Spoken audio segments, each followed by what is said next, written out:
Maka di sini kita bisa mendapatkan minimal 3 pelajaran penting.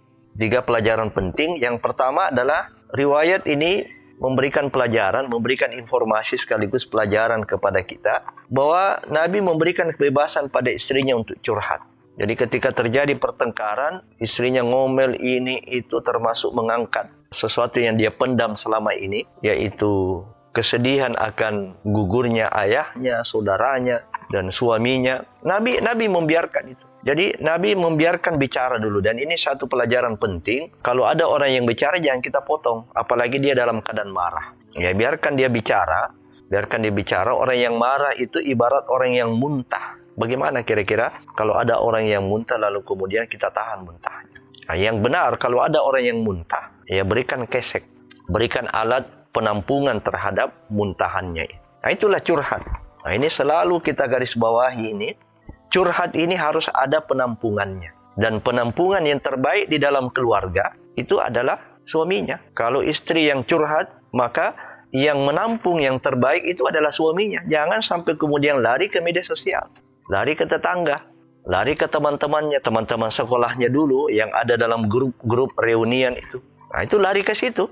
Ya, kalau sang suami tidak menampung curhatnya. Nabi memberikan kebebasan itu. Nah, ini kita pelajaran penting pertama yang kita dapatkan dari Nabi SAW.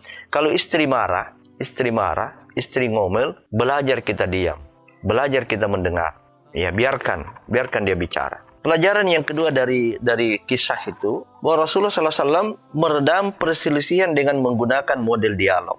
Dengan menggunakan model dialog. Jadi, model dialog ini dalam ilmu manajemen keluarga, itu diistilahkan dengan resolusi konflik. Salah satu pilihan solusi dari beberapa pilihan-pilihan menghadapi konflik rumah tangga, yaitu menggunakan model dialog.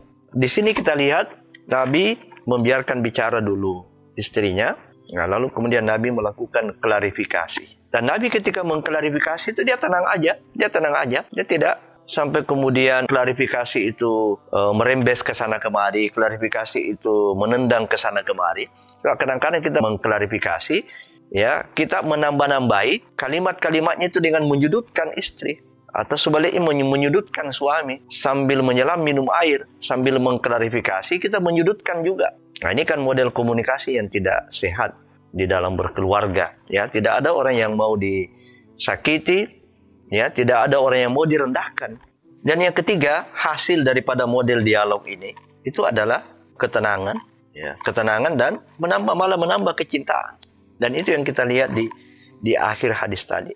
Jadi Sofia yang tadinya membara dia punya emosi, itu jadi tenang. Kemudian malah justru mengungkapkan perkataan, tidak ada orang yang paling saya cintai kecuali Rasulullah SAW. Selain dia sebagai Nabi, dia juga adalah suaminya.